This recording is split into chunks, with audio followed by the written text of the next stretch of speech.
Hello everyone, welcome back to our channel. In today's video, I'm gonna show you how to download the Tonkeeper app on your PC. It's a very simple and easy process, so let's get started. First of all, on your PC, head over to your preferred web browser.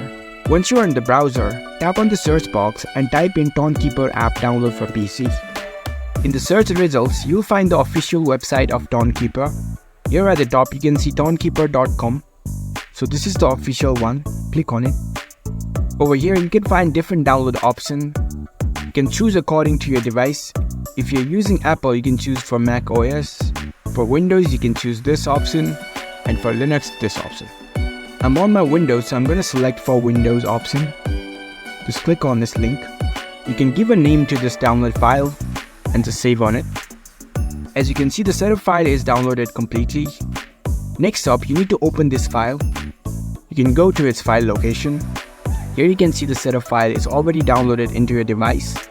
You can now install this app on your PC. You can just open this file and follow the instructions accordingly. And that's it. That's how you can download Tonkeeper app on your PC. If you found this video helpful, don't forget to give this video a thumbs up and subscribe to our channel for more tech tips. Thank you for watching.